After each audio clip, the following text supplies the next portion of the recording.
से लट लकार कर्ता कारक में आ गए हैं। वर्तमान काल विशिष्ट जो पच धातु है, पचन क्रिया, वर्तमान काल युक्त पचन क्रिया, भूतकाल युक्त पचन क्रिया, भविष्यत काल युक्त पचन क्रिया है, उससे लट प्रत्यय हो गया कर्ता में और ईट आ गया है, उत्तम पुरुष एक वचन। सारी प्रक्रिया जानते हैं ना। ऐसे ये याद करने पड़ेंगे।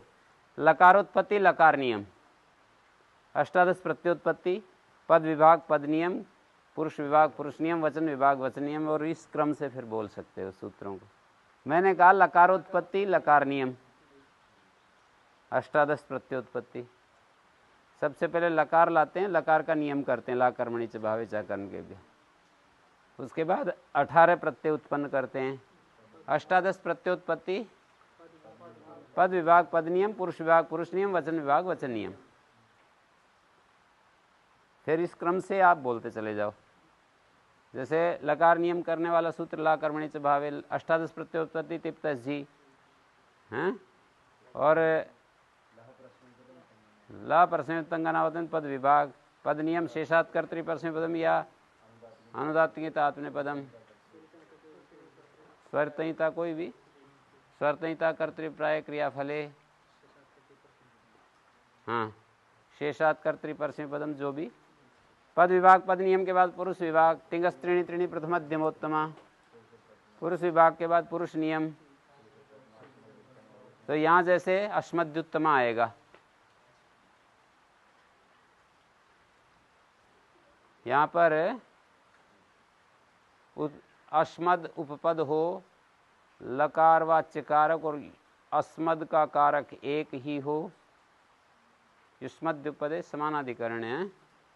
लकार वाच्य कारक और युष्मद अस्मद का कारक एक ही हो, और उसके बाद क्या है पूरा, युष्मद अस्मद का प्रयोग होने पर भी न होने पर भी मध्यम पुरुष होता है। स्थानीनी का अर्थ है प्रयोग न होने पर, और अपी का मतलब भी। आप इसको ऐसे याद कर लो, स्थानीय और आदेश दो होते हैं ना, तो स्थानीय हमेशा अप्रयुज्यमान रहता है, आदेश प्रयुज्यमान होता है। तो इस सादृश्य से स्थानीय का अर्थ अप्रयुज्यमान ले लीजिए। जैसे अस्तेर भू, अस के स्थान में भू आदेश होता है, तो अस स्थानीय और भू आदेश है, तो इसमें स्थानीय हमेशा अप्रयुज्यमान रहता है, आदेश प्रयुज्यमान होता है। स्थानीय हटने वाला होता है, आदेश आने वाला होता है। हैं? एक के स्थान में दूसरा जो बैठ जाता है ना आकर के, तो वो सप्तमी का एक वचन है ना, स्थानीन शब्द है। स्थानीय तो प्रथमा का एक वचन है, मूल शब्द स्थानीन है। जैसे ब्रह्मचारिन, रूप चलाएंगे तो ब्रह्मचारी ब्रह्मचारिणौ ब्रह्मचारिणा ऐसे होगा। स्थानीय स्थानीनौ स्थानीना ऐसे रूप चलेंगे। सप्तमी में स्थानीनी बनेगा।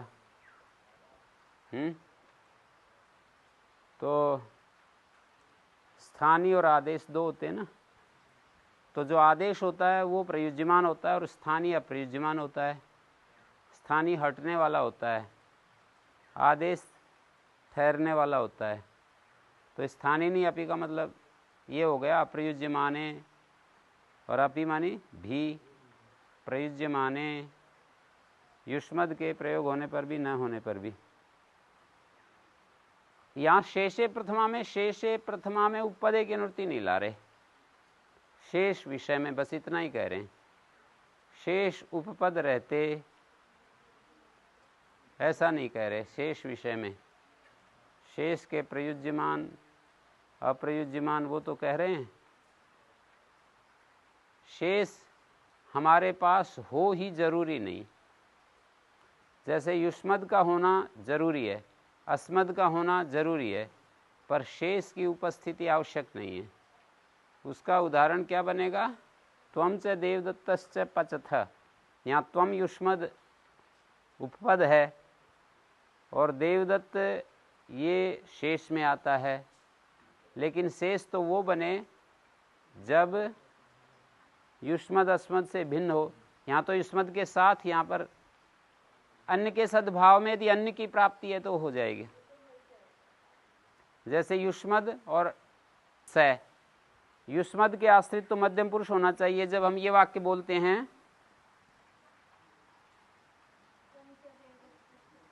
त्वं च देवदत्तश्च पचथ बोलते हैं। यहाँ देवदत्त तो शेष है, त्वं ये युष्मद उपपद है, युष्मद उपपद है ना। प्रथम पुरुष करने के लिए शेष विषय में युष्मद अस्मद का अभाव चाहिए। शेष क्या होता है?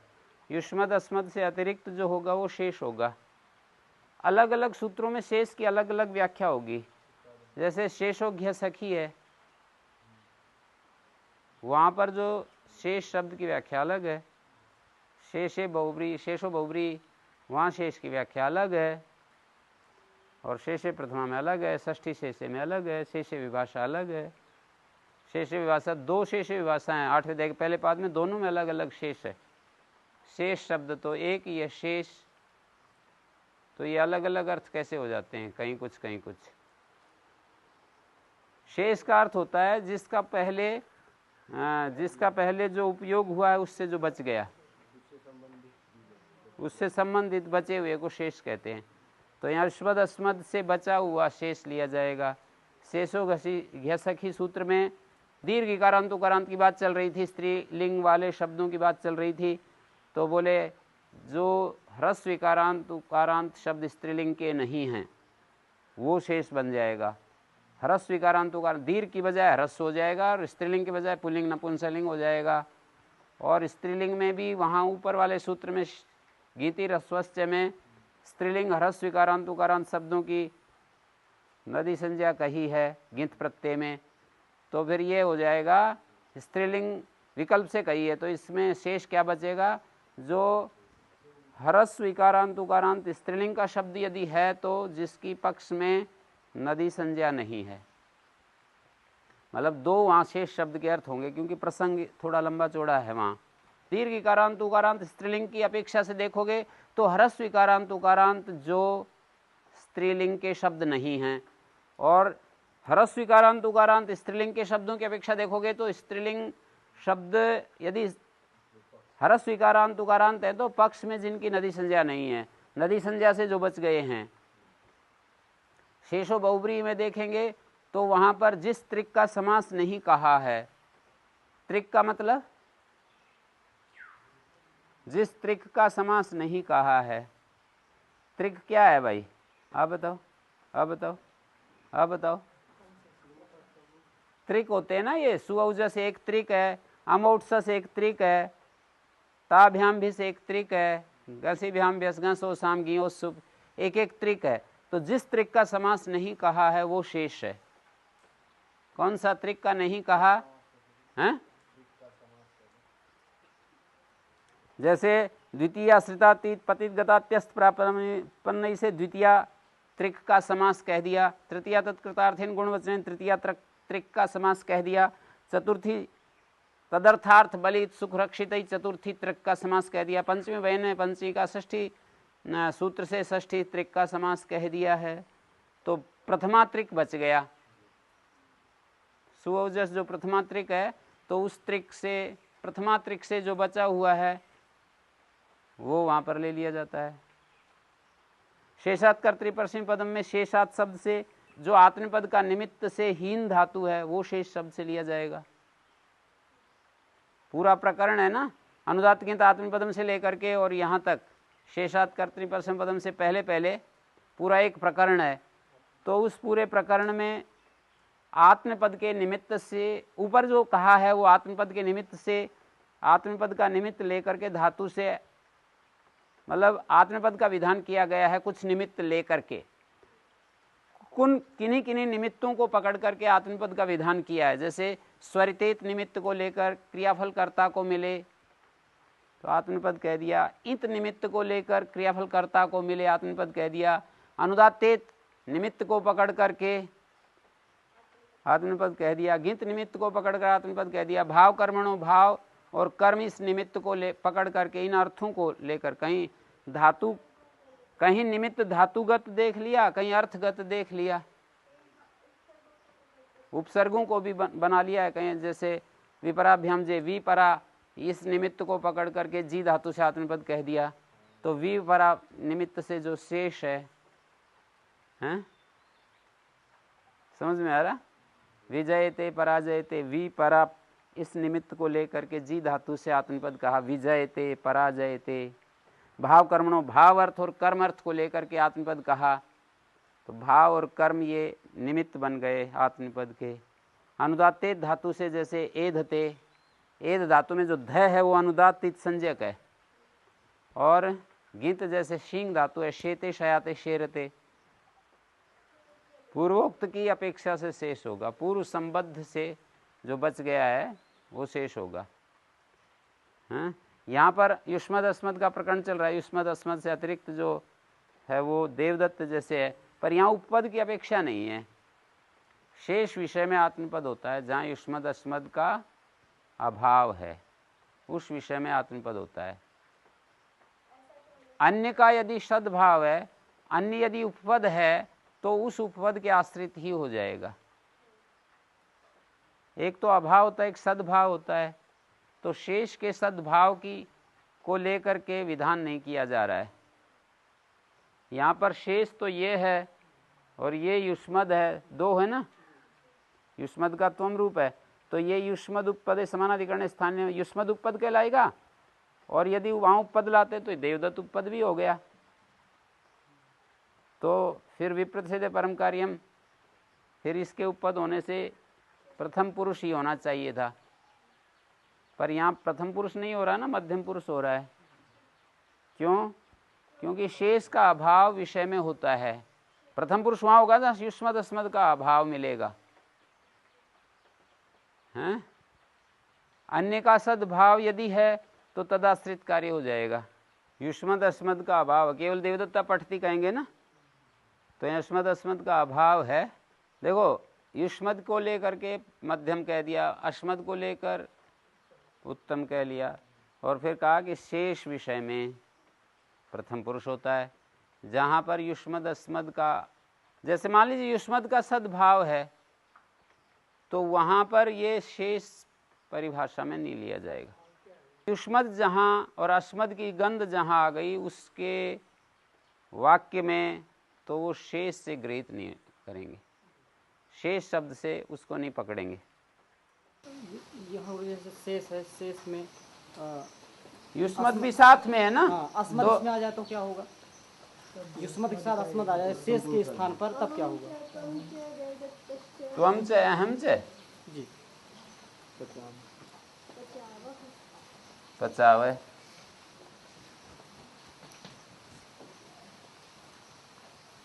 ये त्वम है, ये अहम है, इन दोनों में परत्व से इसका कार्य बलवान होगा। युष्मद्युपदे समानाधिकरण पहले है, अस्मद्युत्तमा बाद में है, तो दोनों की, इसकी भी प्राप्ति इसकी भी प्राप्ति है, तो विप्रतिषेधे परम कार्यम, परत्व वाले का कार्य बलवान होगा। यदि ये दोनों हैं तो इसका पहले वाले का कार्य बलवान क्यों है? क्योंकि उसमें ये कहा है कि शेष आ गया ना यहाँ पर, अशेष भी तो है। जहाँ युष्मद अस्मद की गंध है तो वो शेष शब्द से बाहर होगी वो चीज। शेष का मतलब युष्मद अस्मद का न होना, और ये तो शेष युष्मद अस्मद तो नहीं है यहाँ, पर युष्मद है ना वाक्य में, तो इसको शेष नहीं कह सकते। युष्मद्युपदे समानाधिकरणे मध्यमा, तो वहाँ आवश्यकता पड़ेगी जहाँ युष्मद उपपद है। अस्मद्युत्तमा बोलने की आवश्यकता वहाँ पड़ेगी जहाँ अस्मद उपपद है। जहाँ युष्मद अस्मद का नामो निशान ही नहीं है, तो वहाँ तो शेष प्रथमा सूत्र का विषय बन जाएगा। तीन शब्द है ना, जैसे देवदत्तः पचति, शेष विषय में विषय सप्तमी मानकर, उपपद के साथ समानाधिकरण नहीं है, शेष उपपद रहते हैं, ऐसा अर्थ न करके शेष विषय में ऐसा अर्थ दिखाया। क्या फर्क पड़ेगा? दोनों कथनों में क्या अंतर पड़ेगा? एक तो शेष उपपद रहते, एक शेष विषय में। शेष का मतलब जहाँ युष्मद अस्मद नहीं है। तो जहाँ युष्मद अस्मद नहीं है वहीं प्रथम पुरुष होगा। यहाँ तो त्वम भी है ना, तो इसको शेष के अंतर्गत नहीं ले सकते। आप लोगों को ये अभ्यास करना है, इसमें ये देखना है कि कहाँ तो प्रथम होता है, कहाँ मध्यम होता है, कहाँ उत्तम होता है। तो जहाँ युष्मद उपपद है,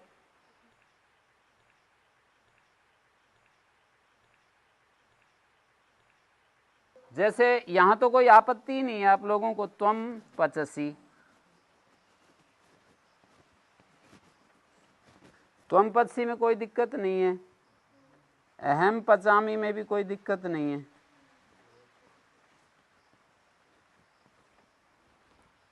ये उदाहरण जटिलता युक्त है ना। ये भी अहम पचामी में तो सीधा यूं कह देते अस्मद उपपद रहते, युष्मद उपपदे में कह देते हैं युष्मद उपपद रहते। पर ये उदाहरण थोड़ा जटिलता से भरा हुआ है, इसमें युष्मद उपपद भी है, शेष उपपद भी है,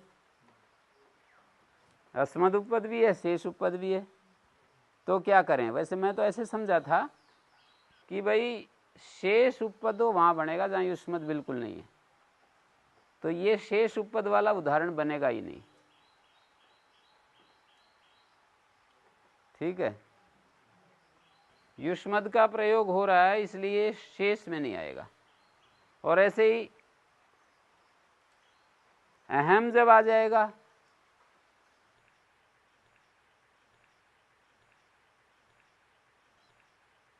अहम देवदत्तश्च, अहम देवदत्तश्च, यदि ऐसा हो तो क्या करेंगे?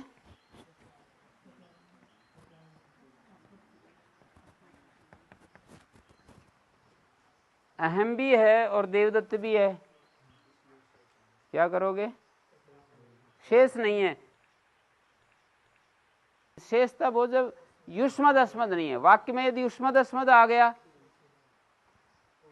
तो वो शेष ही नहीं है।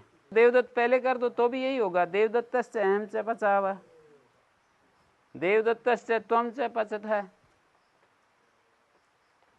अंग्रेजी में तो आखिरी वाले के अनुसार होती है क्रिया, और उसमें एक सीक्वेंस है, उसी के अनुसार बोलते हैं, और आखिरी पद के अनुसार क्रिया होगी। यहाँ पर ऐसा नहीं है, तुम से देवदत्तश्च बोलेंगे ना तो पचता ही बोलेंगे, युष्मद के अनुसार होगी, क्योंकि शेष तो तब बने ना जब वो युष्मद वाक्य में ना बोला जाए। शेष का मतलब ये है कि जहाँ युष्मद ना बोले, और शेष का मतलब अस्मद ना बोले, और युष्मद बोल दिया तो फिर शेष कहाँ हुआ है? और इसी तरह से अस्मद रहित जो वाक्य होगा वो शेष होगा, अस्मद सहित तो शेष कह ही नहीं सकते। आप यूं समझ लो कि जहां युष्मद अस्मद के साथ कुछ और आ गया तो वो शेष नहीं कहलाएगा, हैं? और जहां युष्मद अस्मद आ गया तो उसी के अनुसार होगी क्रिया। जैसे युष्मद आ गया, युष्मद के अनुसार, अस्मद आ गया तो अस्मद के अनुसार। पर युष्मद अस्मद कदाचित दोनों आ जाएं तो अस्मद के अनुसार। क्यों होता है ऐसा? आपको बहुत ही सरल है ये समझने के लिए। सूत्र क्रम में युष्मद्युपपदे समानाधिकरण स्थानीय मध्यमा पहले है, अस्मद्युत्तमा बाद में है, तो दोनों आ जाएं तो अस्मद्युत्तमा लगेगा। समझ में आया? और यदि युष्मद के साथ देवदत्त आदि आ जाए, शेष प्रथमा लगेगा ही नहीं, क्योंकि युष्मद आ गया है ना, युष्मद से बचा नहीं वो। देवदत्त के आधार पर या सैतौते के आधार पर वहीं लगेगा शेष प्रथमा जहां साथ में युष्मद अस्मद नहीं है। क्यों ऐसा? क्योंकि युष्मद साथ में है तो शेष नहीं। शेष का मतलब युष्मद रहित, अस्मद रहित। फिर क्या होगा? तीनों जब एक साथ होंगे तो तीनों होंगे तो इसका उत्तर तो साफ है कि भाई प्रथम तो हो नहीं सकता। प्रथम तो होगा ही वहां जहां युष्मद अस्मद बिल्कुल, चाहे एक हो चाहे दो, एक है तो भी नहीं शेष बनेगा, दो हैं तो भी। दो का मतलब युष्मद और अस्मद दोनों हैं तो भी शेष नहीं बनेगा। केवल युष्मद हो तो भी नहीं बनेगा, केवल अस्मद हो तो भी नहीं मिलेगा, दोनों वाक्य में बोले जा रहे हैं तो भी नहीं बनेगा। तो प्रथम पुरुष तो कट गया, अब बच गए दो। उनके आधार में निर्णय करोगे ना, तो उसका उत्तर मैं दे चुका हूं कि युष्मद और अस्मद दोनों में यदि संशय हो तो अस्मद के अनुसार होगी क्रिया। वाक्य में आप अहम पहले बोलो, त्वम पहले बोलो, वो जो अस्मद्युत्तमा सूत्र है ना, वही पकड़ने में आएगा। मतलब यह प्रयोग में विप्रच्छेद नहीं देखते कि त्वम और अहम को बाद मतलब विप्रच्छेद परम कार्यम, प्रयोग की दृष्टि नहीं, सूत्र की दृष्टि से देखते हैं। यदि हम अहम से त्वम से बोलेंगे तो भी पचावा। वाक्य में जैसे हम बोलते हैं कि वह, तुम और मैं, मैं और तुम गुरुकुल जाएंगे, शहर जाएंगे, ऐसा जब वाक्य बोलते हैं, संस्कृत में तो कैसे भी बोलो, आप ऐसे बोलिए त्वम से अहम से पचावा, आप ऐसे बोलिए अहम से त्वम से पचावा, कुछ फर्क नहीं। पर अंग्रेजी में एक व्यवस्था है कि आपको इसी तरह से बोलना पड़ेगा। पहले एक विशेष पर्सन का प्रयोग करना पड़ेगा, मतलब उसमें आगे पीछे हम अपनी मर्जी से ऐसे नहीं बोल सकते। बोलने वाला यूं कहे कि तुम, मैं और वह गांव जाएंगे, तो अंग्रेजी में इस वाक्य को बोलेंगे तो एक विशेष व्यवस्था में बोलना पड़ेगा। हिंदी में भी आगे पीछे बोलते हैं ना, वह, तुम और मैं गांव जाएंगे, या मैं, तुम और वह गांव जाएंगे, हिंदी में तो बोल रहे हैं। संस्कृत में भी ऐसे आगे पीछे बोल सकते हैं, पर अंग्रेजी में आगे पीछे नहीं बोलते, वो एक व्यवस्था है उसकी। सामान्य वाक्य में जब बोलते हैं, वो आप डायरेक्ट स्पीच, इनडायरेक्ट स्पीच की बात कर रहे हो कि सीधा कथन या परोक्ष कथन में, जैसे राम ने कहा कि वह दिल्ली जाएगा, Ram said he will go to school या he will go to Delhi, वो एक अलग चीज है। सामान्य कथन में, बिल्कुल सामान्य कथन में कोई डायरेक्ट इनडायरेक्ट का चक्कर नहीं। सामान्य कथन में भी एक व्यवस्था है कि जैसे हम हिंदी में आगे पीछे बोल देते हैं ना कि मैं, तुम और वह दिल्ली जाएगा, तुम, वह और मैं दिल्ली जाएंगे, मैं, तुम और वह तीनों तरह से बोल दिया, आगे पीछे बोल दिया ना। ऐसे अंग्रेजी में एक व्यवस्था है, ऐसे आप नहीं बोल सकते कि मतलब किसी को भी पहले बोल दो, किसी को भी पीछे बोल दो, ऐसा नहीं, एक व्यवस्था है कुछ है। संस्कृत और हिंदी की व्यवस्था तो एक ही जैसी है। यहाँ पर हम आगे पीछे किसी को भी बोल सकते हैं। जैसे देखा, मैंने दिखाया ना, अहम देवदत्तश्च पचावा, देवदत्तः अहम च पचावा, बोल दिया ना। त्वम च अहम च देवदत्तश्च पचामा, ऐसा बोल दिया। पहले देवदत्त बोल दो, देवदत्ता, त्वम च अहम च पचामा, पहले इसको बोल दो, अहम त्वम देवदत्ता, कैसे भी बोल दो, कुछ भी फर्क नहीं पड़ता। हिंदी के वाक्य में फर्क पड़ता है क्या कि वह, तुम और मैं जाएंगे, या मैं, तुम और वह जाएगा, कुछ फर्क नहीं पड़ता। क्रिया जो है, जैसे हिंदी में बोलते हैं तुम, मैं और वह दिल्ली जाएंगे, संस्कृत के अनुसार ही क्रिया बोली जा रही है। ऐसे नहीं करेंगे तुम, मैं और वह दिल्ली जाएंगे, तो ये तो अलग हो गया। संस्कृत में तो ऐसे बोलेंगे, त्वम च अहम च स च दिल्ली नगरम गमिष्यामा, हम जाएंगे बोलते हैं ना, हम जाएंगे, हिंदी में हम जाएंगे बोलते हैं। अच्छा, मैं जाऊंगा, अहम गमिष्यामि, मैं और तुम जाएंगे बोलते हैं, अहम च त्वम च जाएंगे ही बोलते हैं, संस्कृत के हिसाब से ही बोला। अच्छा, वह और तुम जाओगे, संस्कृत के हिसाब से ही बोला। वह और तुम के अनुसार क्रिया जा रही है ना, वह और तुम दिल्ली जाओगे, जाओगे कहा, यूं नहीं कहा तुम दिल्ली जा रहे हो, मैं दिल्ली जा रहा हूं, मैं और तुम दिल्ली जाते हैं, वह और तुम दिल्ली जाते हो, वह और तुम। संस्कृत में तो मध्यम पुरुष बोलेंगे इस वाक्य में, मैं और तुम दिल्ली जाते हैं, पर वह और तुम दिल्ली जाते हो, तुम दिल्ली जाते हो, वह और तुम दिल्ली जाते हो, तुम के अनुसार हुआ ना। वे दोनों दिल्ली जाते हैं, प्राय संस्कृत के अनुसार ही चल रही है। टितातम पदानाम टेरे, ये टित लकार है ना, ये इस लकार का देखा है। टित लकार संबंधी टी भाग को ए हो जाता है, कर्तरी शपै की संज्ञा होगी।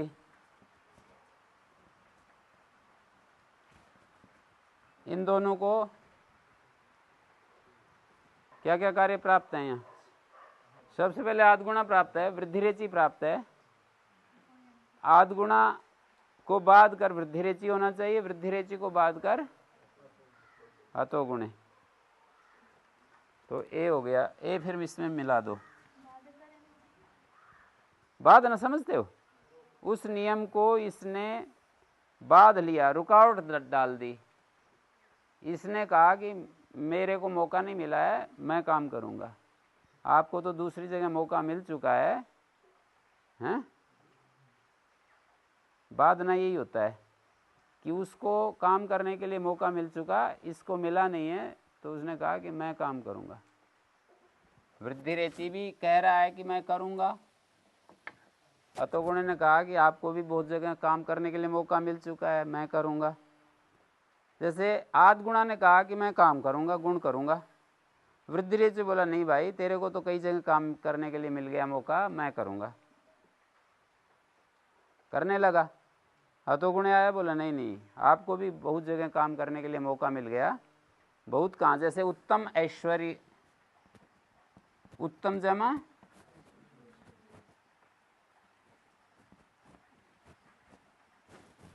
इस ए और ए को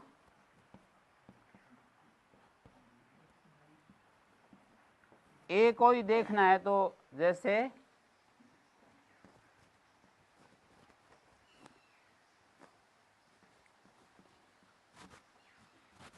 ऐसा है मान लीजिए, तो यहाँ पर वृद्धिरेचि को मौका मिल गया ना,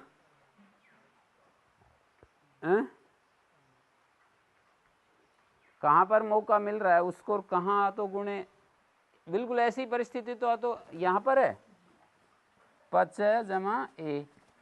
तो आप मेरे को ये बताओ कि अतोगुण यहाँ क्यों लग रहा है और यहाँ अतोगुण क्यों नहीं लग रहा? कारण ये है कि ये तो अपदांत है और ये पदांत है। उत्तम शब्द जो है एक पद के अंत में है आकार, जहाँ पद के अंत में आकार आएगा तो फिर वृद्धिरेचि लगेगा, और पद के बीच में आएगा तो फिर अतोगुण लगेगा।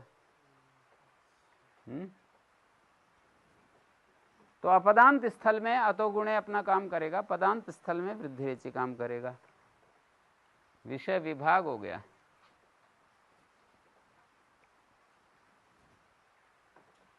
अपचय रूप भी इसी तरह से बनता है। लंग लकार में पच धातु है, लंग लकार है, लंग लकार में उत्तम पुरुष में किस सूत्र से आत्मनिपद हुआ? यहाँ मैं ऐसे एक बात पूछूंगा, उसका उत्तर देना चाहिए। पद नियम करने वाला कौन सूत्र लग रहा है यहाँ पर? जैसे पूरे आत्मनिपद प्रकरण में एक चीज को मैंने पॉइंट आउट करना चाहा, वो जो कई सारे स्टेप है ना, सबसे पहले धातु संज्ञा, धातु संज्ञा के बाद लकारोत्पत्ति, लकार नियम, अष्टादश प्रत्योत्पत्ति, पद विभाग पद नियम, पुरुष विभाग पुरुष नियम, वचन विभाग वचन नियम। पद नियम करने वाला कौन सूत्र है यहाँ? हाँ, आप बताओ। स्वरिता इतः कर्तरिप्राय की क्रियाफल है। क्यों?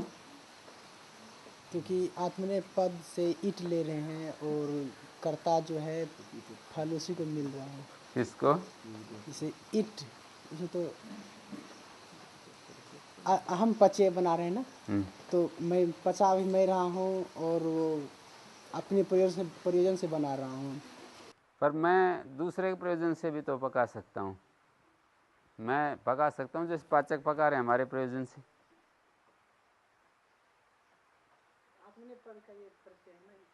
हाँ, तो फिर आप बोलिए, जब मैं ऐसा कि पाचक हमारे लिए पका रहे हैं तो आत्मपद नहीं होगा, वहाँ पर परसी पद होगा। पाँच का पचंती बनेगा।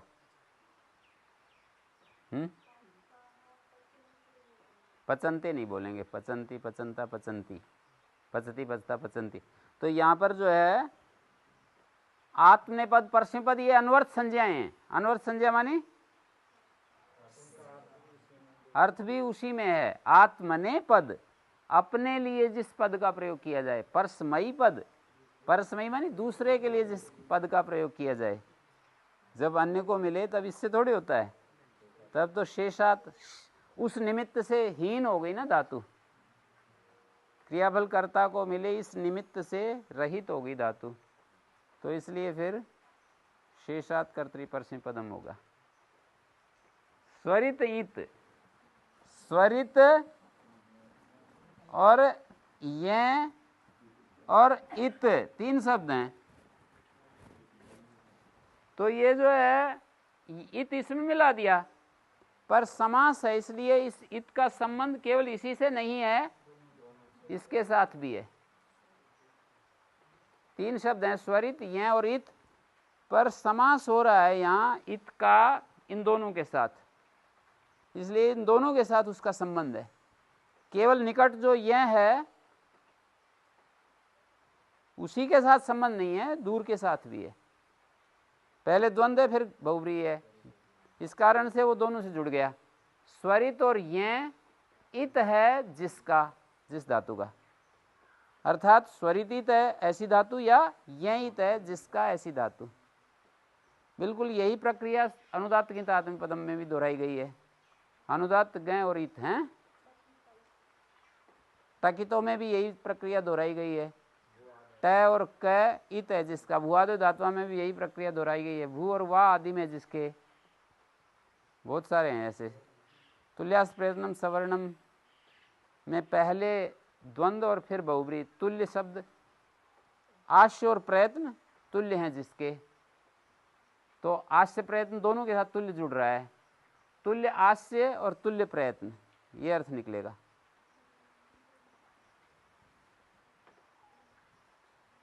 तो यहाँ पर टितांतपदान टेरे लगेगा, लगेगा टितांतपदान टेरे इट ए करने के लिए। हाँ जी, नहीं लगेगा। हाँ, टित लकार होना चाहिए ना, ये तो गैत संजक लकार है। इट जो इसका टकार के कारण से टितांतपदान टेरे नहीं लग सकता है। टित लकार संबंधी जो आदेश है उसके टीभा को ये होता है, तो यहाँ नहीं लगेगा। कर्तरी शप, शप का अ ई लुंग लंग लिंगशु अड़ुदाता अट हो गया है। अ और ई को क्या कार्य हुआ? हाँ जी, आकार सूत्र अच रहे और अच के पूर्व आकार रहे तो पर और पूर्व के स्थान पर गुण का आदेश होगा। अकार से उत्तर अचो, अच से पूर्व आकार हो तो पूर्व पर दोनों के स्थान में गुण एक आदेश हो जाता है, तो बन जाएगा अ पचे। ये ए हो गया ना, ये इस चय में मिल गया। अपचे का क्या अर्थ है? मैंने भोजन पकाया, आज पकाया। इस बात के लिए एक तो लुंग बोला जाता है और एक तक तवतु में भी बोल सकते हो, निष्ठा में भी। अद्य मया पक्वम, अद्याहम पक्ववान, और अपाक्षम रूप बनेगा। लुंग लकार में बोलेंगे तो अपाक्षम बनेगा। पच धातु है, लुंग लकार भूते लुंग, भूते की अनुवृत्ति आ रही है, उसको जोड़ करके अर्थ करना पड़ता है। जैसे वर्तमान लट तो वर्तमान सूत्र में ही पढ़ दिया है, पर लुंग में अनुवृत्ति वाला जो भूते है, वर्तमान लट में लट और वर्तमान सूत्र में है, लट भी सूत्र में है, पर लुंग सूत्र में, लुंग तो सूत्र में है, भूते ऊपर से आ रहा है। धातो भूते लुंग, धातो वर्तमान लट, ऐसे है हैं? धातु से, धातु पंचमी धातु से वर्तमान काल में जो धातु है उससे लट होता है, भूत काल में वर्तमान धातु से लुंग होता है। परोक्ष भूत काल में वर्तमान हो तो लिट हो जाता है। परोक्ष लिट है ना, तो उसका अर्थ बोलना एक बार। परोक्ष लिट में भूते की अनुवृत्ति है, अनद्यतने की अनुवृत्ति है। अब अर्थ आप एक बार बताओ। भूते और अनद्यतने की अनुवृत्ति है परोक्ष लिट में। हाँ जी, आप बोलिए। भूतकाल में आज को छोड़कर परोक्ष को कहने के लिए लिट लगा। भूतकाल में आज को छोड़कर परोक्ष अनद्यतन भूत अर्थ में जो धातु वर्तमान है। परोक्ष का मतलब जो हमारे जीवन काल से परे की चीज़ है। भूतकाल भी है और अनद्यतन भी है, आज का नहीं है, अनद्यतन भी है, तो लिट हो जाता है। तो लुंग के स्थान में मिप आया। यहाँ पर पच धातु से मिप लाने के लिए लकार नियम करने वाला कौन सा सूत्र काम किया? लकार नियम करने वाला सूत्र कौन सा है भाई? हाँ, एक ही सूत्र है, ला कर्मणि च भावे च कर्म केभ्यः। अकर्मक धातु से भाव में और कर्ता में, सकर्मक से कर्म में और कर्ता में, एक ही सूत्र है लकार नियम करने वाला। यहाँ पर मिप का अर्थ क्या क्या है?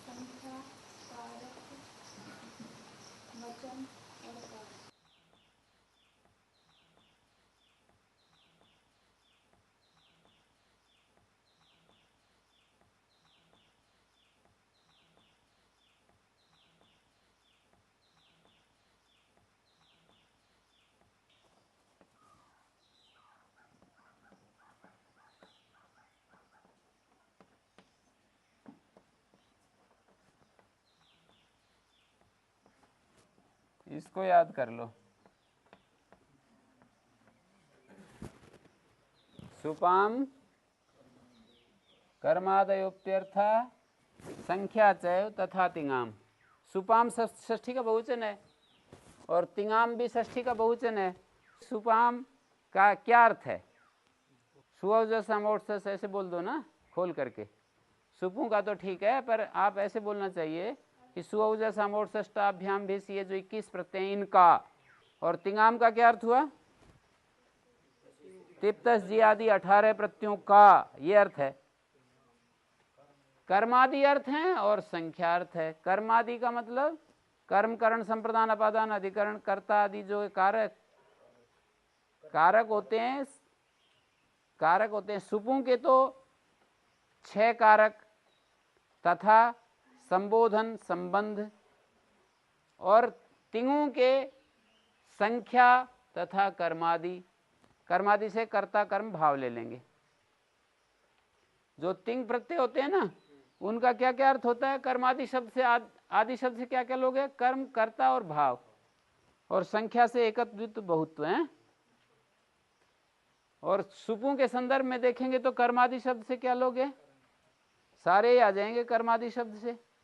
सुपाम कर्मादयोप्यर्था संख्या चैव तथा तिंगाम।